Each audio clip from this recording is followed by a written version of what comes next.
Okay, so this is going to be a video that's going to be a little bit different, because it's not really me talking about a toy, even though I've got a toy in my hand. I just finished shooting my review of this Triclops figure. I'll go ahead and set him aside so he's not distracting. I wanted to talk about one of my favorite comic book artists, Neal Adams, who passed away yesterday, and just kind of tell my Neal Adams story, because I have a Neal Adams story that is a really good story. It's not a very long story, but I think it's a good story. And basically what had happened was one year at Dragon Con, Neal Adams was a guest there. And I've always been a huge fan of Neal Adams and his art. And, I'm a huge fan of Batman. Batman is like my favorite character of anything. So, a guy like Neal Adams, who is basically had reinvented Batman in the early part of the 1970s. The TV show had just went off the air, and the comic book had been so tied in with the TV show for the past 3 years or so. They really needed to reinvent themselves and get out from underneath the shadow of this show that wasn't on TV anymore. So, Neal Adams was a guy who basically looked at the way that they were doing Batman at the time and just kind of instinctively knew that everything was wrong. As he put it, like, every 8-year-old in the country knows what Batman is supposed to be. So, he started trying to edge Batman back in the right direction. Now, Julius Schwartz, who was the editor of Batman and Detective Comics at the time, basically told him what he could go do with himself, and that he wasn't going to let him draw Batman. He was kind of sore at Neal, because Neal was drawing the Spectre for him, and then he left to do Deadman. So he didn't really want to give him any more work, especially on like a title he actually really wanted to do. So he basically just told him to F off and get lost, and he wasn't going to let him draw Batman. And as it turns out, there was one Batman comic that wasn't being edited by Julius Schwartz at the time. I believe it was Murray Ballentoff that was the editor of Batman, the Brave and the Bold, which originally started off as just like a showcase type book that they'd have pilots for other comic books in, like The Flash made his first appearance there, and Green Lantern made his first appearance there, and the Justice League made their first appearance there, and of course Firefighters made their first appearance there. So if you've ever had your house burning down and a firefighter saved you, thank DC Comics for that issue of Showcase where they introduced firefighters. Anyway, again, because of the popularity of the TV series, The Brave and the Bold had, at this point, it had become a team-up book. And they would just have kind of random characters team up with each other. Like, the Flash might team up with the Spectre, or, Batman, in his first appearance, was fighting against Eclipso, who was one of the few villains in comics that had their own strip at the time. He had was it House of Mystery that Eclipso was in? I don't remember. But that would have been the first time Batman was in The Brave and the Bold. And I guess especially with the TV show coming on, the Batman appearances were selling better than anything else. So it went from being an issue where two random DC characters would team up with each other to being a comic where in an issue, Batman himself would team up with another random DC character. Some were less random than others. Like Green Arrow appeared a lot. Wildcat appeared a lot. Those were characters that popped up more often than others. But occasionally, like, the Metal Men, I think, appeared a lot more than you would expect the Metal Men to team up with Batman. But anyway, since Murray Ballentoff was the editor of this one, and this was a way for him to draw Batman, he went to Murray Ballentoff and he said, "Hey, can I draw The Brave and the Bold?" And Murray Ballentoff was like, "Sure, yeah." Like, Neal Adams wants to draw my comic book. Okay, yeah, Neal, you can draw whatever you want. So he did like a fairly storied run on Brave and the Bold. Bob Haney was doing the writing, and Bob Haney is one that, like, I love Bob Haney, but a lot of people kind of like look at him as more of a controversial figure because he didn't really care about continuity, and he wrote stories that could be kind of silly, but I look at it as being like that kind of comic book kind of silly where it's kind of cool, and I like it. And I think he's probably one of the best comic book writers that ever lived. So, and The Brave and the Bold was kind of like his masterpiece, because every issue that he wrote was just some other insane adventure of Batman and some random character. And some of them could get kind of dark and gritty and like what modern readers think is a good Batman story. And some of them could just be like goofy as hell, where like, I guess he'd just seen The Omen or something, so Batman now had an adopted son that was probably also the devil, like that kind of thing. Batman would fight in World War II with Sergeant Rock, and that would probably put Batman being like at least in the 70s at that time, like he would at least now be in his like 50s, I guess. But nobody really cared because it was just good time. It was fun comics. It doesn't really matter the continuity. He's just writing whatever he liked. My favorite Bob Haney story, and this was after Neal Adams was gone, Jim Aparo drew this one, is one where terrorists are trying to get Batman and Sergeant Rock killed by kidnapping Jim Aparo and trying to have him draw the comic book so that Batman dies in it. it's just insane, because it's like it's almost like the comic book characters are real in the reality of the story like usual, but then there's like this whole other level where Jim Aparo clearly thinks that they're fictional characters, but also thinks that they're real characters. It's bizarre how this thing works. Like, Grant Morrison would read this comic book and just be like, this comic is insane. I wish I could write anything as insane as this. Only he would say that in like a really thick Scottish brogue, so you're just gonna have to imagine that. But anyway, when Neal was drawing The Brave and the Bold, he would just change the character in little ways. Like, if a scene took place in the daytime, he'd draw it so it took place in the nighttime. If a storyline called for Batman to enter the room through a door, like a normal person, no, he'd have him, like, climb in the window, or just kind of mysteriously appear next to the other one like a ninja who snuck in somehow and nobody noticed him. These are things they could have learned and used in the Matt Reeves Batman movie, and not have him knock on the door of the Iceberg Lounge like a total chump. I'm sorry, I'm getting away from the topic of the video.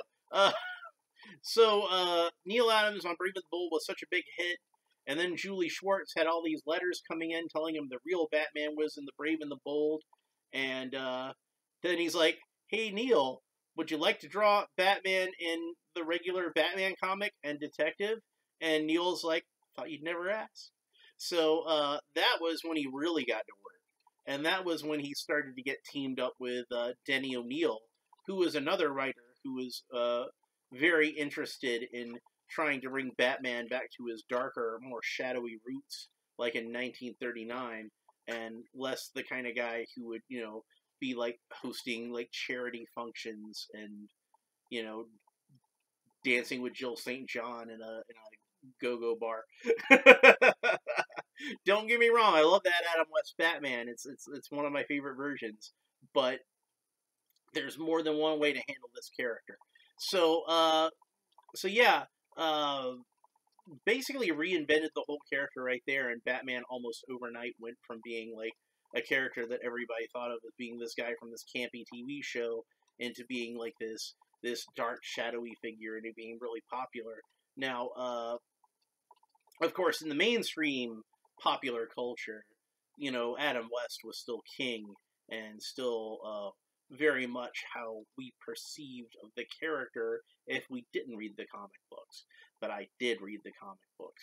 So I had this weird sort of dichotomy, and I kind of feel like it was the best way for me to be introduced to the character is that I had the Adam West version on the television show, and I had the Neal Adams version in the comic books. And likewise, since that was the one in the comic books, he was the one that was on a lot of the merchandising at the time.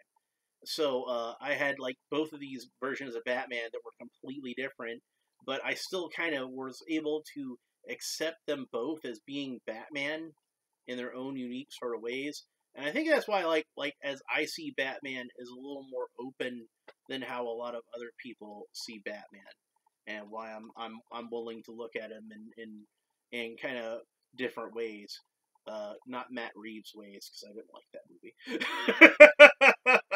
I like for Batman to be good at his job. I don't have a whole lot of hard and fast rules as to what Batman is. You could probably like count them on one hand. But one of them, he should be good at his job. Eventually, by the time of the early 80s, Neal Adams had moved on from doing mainstream comic books, and he was doing a lot of work in advertising and publishing his own comic books. And, occasionally might do a cover or something for DC here and there. But I think for the most part, it was just the idea of him doing regular superhero comics was in the past.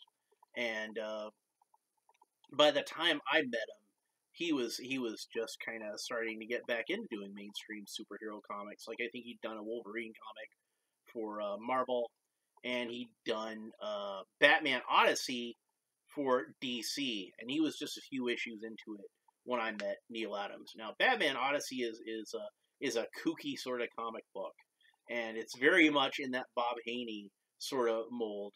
And if I'm being really honest, when it comes to writing dialogue, Neal Adams is a great comic book artist. Like I think that was the main problem with the writing there. The plot I loved because it was just this insane plot, and I will never complain about a plot that has Batman riding a pterodactyl. So it had a lot of the ideas in there about the expanding Earth. That's this idea that Neal Adams had, that the Earth is like constantly expanding and hollow on the inside, and it's really interesting to hear him talk about it, even if I don't necessarily buy into it. But it was his thing, so it incorporated a lot of that with the hollow Earth and crystals and things like that. And it was I thought a fun comic book to read. Like I said, his dialogue is where the problem is, because like it's not exactly the most naturalistic dialogue you're going to read, and I can understand why people would have a problem with it. But I didn't care because I had so much fun reading this comic book. I enjoyed it. So anyway, at the time I met Neal Adams, it was about on issue number 3, and I was really excited to have Neal Adams drawing Batman again. And he was at Dragon Con, and he was, of course, charging for autographs. He always gets people, like, knocking on him for charging for autographs, but dude, it's Neal Adams. And he wasn't charging that much for an autograph either. It was like $5 per item. And honestly, I kind of felt like $5 per item is cheap enough that most people could afford to get him to sign a few items at least, but it was still enough money that he just didn't come in with like every single comic book the guy ever drew, and not just the interiors but the covers as well. It was enough to discourage that. So I picked out 5 Batman comics that I owned that I thought were really good Batman comics to get him to sign, and one of them was Batman number 200. And my overall goal of collecting Batman comics is that I want to have every issue from number 200 on to what will be the last issue before the new 52. And other than, like, I think from 400 on, I've accomplished this goal. So I still have a few issues that I need to get, like maybe like less than a dozen in between 300 and 400. And then maybe another 50 or so issues that I need to get between 200 to 300. So it's a long-term goal, and eventually I will achieve it. But I picked Batman 200 because, for one thing, it was going to be the start of my complete run, and for another thing, one of the reasons I decided it was going to be the start of my complete run is it was the first issue of Batman I could find that he'd done work on, that he'd drawn the cover for this issue of Batman. So I got him to sign that. I got him to sign the first appearance of Ra's al Ghul, because he's one of the great Batman villains. I wanted him to sign that. He had a hand in creating Ra's al Ghul. He was designed the visual look of the character. I think, if I remember correctly, Julius Schwartz came up with the name, and Denny O'Neil came up with all the rest of the backstory of the character and everything like that. And Neal Adams designed the visual look of the character. And one thing that he did that was really interesting was he didn't give Ra's al Ghul any eyebrows. A lot of people don't notice this. You see a lot of artists draw Ra's al Ghul with eyebrows, but Neal specifically designed him to not have eyebrows. So he's supposed to look like he's from a race that doesn't exist anymore. So that's why he has yellow eyes, because nobody else has yellow eyes. Anyway, so I got him to sign that one. I got him to sign an issue with Catwoman on the cover, with the Frank Robbins designed Catwoman costume, the Mego Catwoman costume. You know the cover. It's the one with the green background, and there's the other three women in the feline design. I think it says like Catwoman's Feline Furies or something like that at the bottom. Because I absolutely love that cover. And then, probably the one that meant the most personally to me to have him sign was Power Records. The issue. It's not really technically like it's not a newsstand comic book, but it's a comic book in that it's a graphic storytelling book. So he drew this comic for Power Records, and on the cover it's called Stacked Cards. On the interior it's called Trumping the Joker. But it's a nice, simple story about the Joker stealing a Picasso from the Gotham City Museum, and Batman and Robin having to track down this Picasso and save it. And at the end of the story, the warehouse that the Joker was using as a hideout catches on fire, and Batman has to swing back in and save this priceless painting. The Caped Crusader risking his life save a painting. I mean, like, granted, it's a priceless Picasso, but it's the sort of thing. That's the kind of thing I like about Batman, is that he would do something like that. He's just that good, man. He can swing into a burning building and save a painting. There's a great panel in that issue. I keep saying issue like it's an actual issue of a comic book. There's a great panel in the comic where Batman punches the Joker, and it literally knocks the Joker out of the panel. Like, he actually breaks panel. The impact is so great. The Joker is flying at the audience, like, in this kind of position. He's flying out at us like this, and his head's all tilted back like that, and his feet are up in the air. He's basically posed about like this, and you can see on the Joker's face, he's still smiling. Like, he just got knocked so hard, he got punched out of the panel, and he's still got that insane grin on his face. And that was one of the things that Neal said about the Joker that I thought was really cool, is that the tragedy of the Joker is that he can't not smile. He's always smiling, no matter what. That was something I liked that they were able to carry through on in the Joaquin Phoenix movie, where, like, he would see something horrible and then just laugh at it, and it was almost like painful for him to laugh. And that was kind of like how Neal talked about the Joker, where he couldn't not smile, and that was the tragedy of the character. So yeah, I brought these comics to get him to sign, and we were talking a little bit about Odyssey, and I was telling him how I really enjoyed it, because, like I said, I was really enjoying it. I thought it was a really fun plot. The artwork is beautiful. I know a lot of people had been ragging on that comic, and, granted, like some of those things were things worth ragging on, but I do think they were a little harsh on it. Like I said, if you read it with the right mindset, it's an awesome comic. But yeah, I was talking with him about, like, how, like, I like seeing, Man-Bat, and I liked how he drew Man-Bat to be, like, the way he'd always drawn Man-Bat, which was, like, a skinny little guy. There's a tendency to draw him as, like, this big, huge, monstrous thing, like how they did on Batman, the animated series, and I do love that version of Man-Bat, but it's not how Neal originally drew Man-Bat, where he was more like sort of an average build kind of guy. It was enough that he was a Man-Bat. He didn't have to be a Hulk Man-Bat. But there was another Man-Bat in this story who was like a big muscular dude. And he's like, do you know who that is? And I'm like, I think I do. And he's like, who do you think it is? You can see he was just really excited about this character, and it's not like he wanted it to be a big mystery. He wanted you to figure out who it was. Like it was the sort of thing where like it showed you were paying attention, and that you were the real ones will get it. Like, I'm gonna draw this character and not say who he is, but the real ones will get it. I think that was the thing that he was really excited about with that. So he's like, did you forget? Do you know who it is? You know who it is? You know who it is? And I'm like, I think I do know who it is. Who do you think it is? Well, I think it's Ubu. It is Ubu. And he was just so happy that I figured that out. And I gotta imagine he had this conversation with everybody that read this comic, and if they knew it was Ubu, they were like all of a sudden part of his little secret club that figured it out. Do you know who it is? No, sorry, Neal, I got no. I guess it's some big dude who took the Man-Bat. Okay, well, nice meeting you. Like, do you know who it is? I think it's Ubu. It is Ubu. Yes, welcome.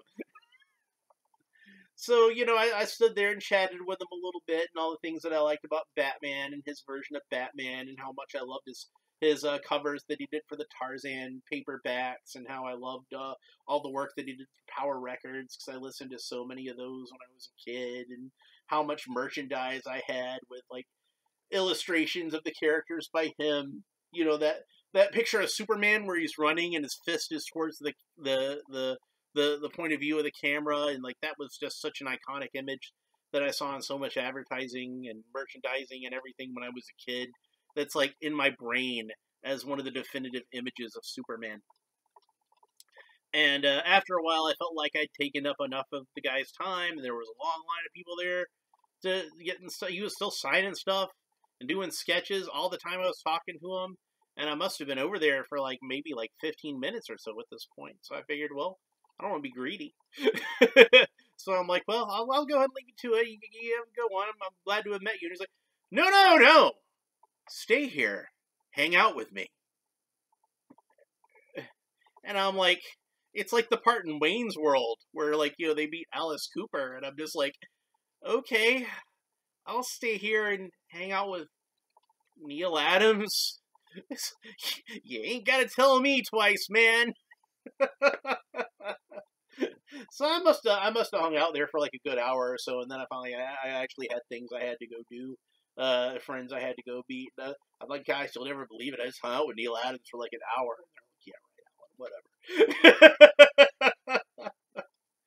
So yeah, Neal Adams, legendary comic book artist. He's no longer with us. He's passed on from this mortal coil. Hopefully, he's in an afterlife that's just full of just like all the dynamics and adventure and excitement that he brought to all of us fans reading his comics over the years.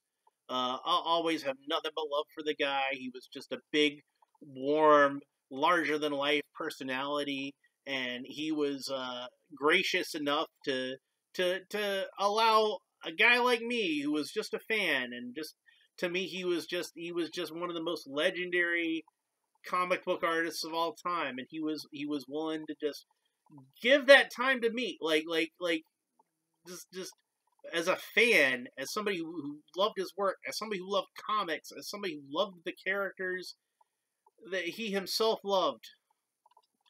He was willing to give that time to me, and I'll always be grateful and appreciative for that little bit of time that I had hanging out with him. Like, to me, that meant all the world to me, and it meant as much to me as like every comic book that I ever read by the guy. And you got to know that was something that was considerable to me in terms of my growing up and my love of these characters and why they mean so much to me. Like, I probably wouldn't be making this video, any of these videos. Obviously not this one, but probably wouldn't be making any of these videos right now if it hadn't been for artists like Neal Adams that inspired the kind of passion within me. Like, it's sad to me that, like, I'm kind of at an age in my life now. I'm an older guy, and it's starting to get to the point where all my heroes are just starting to die, and they're starting to leave. And but in a way, they don't ever leave. Like, Neal Adams is always going to be with me. Adam West, always going to be with me. Stan Lee, always going to be with me. Like, these are guys that just, like, their legacy is just gonna live on forever, and it's gonna be just as long as I live, it's gonna be a part of me. And if we can pass the love of the classics on to the next year, every kid that loves Spider-Man, Stan Lee is gonna be a part of his life, even if he doesn't know the name of Stan Lee. And every kid that loves Batman is always gonna owe a little bit of that, at least, to a guy who kept him alive, like Neal Adams. So, thanks, Neal, for everything. You're gonna be missed, man. I know your close friends and your family are gonna miss you, but you're also gonna be missed by people like me. So, thanks for everything. That's pretty much it for this episode. If you enjoyed it, please do like and subscribe and all the fun YouTube stuff down below. I'd like it if anybody who watches this, I'm asking you, please share any memories that you have of Neal Adams. Like, it could be like a time that you met him. It could be a comic book that you read by him that you enjoyed. It could be, I had a picture of his Superman breaking the chains on his chest on a glass that I got at Taco Bell. Something like that.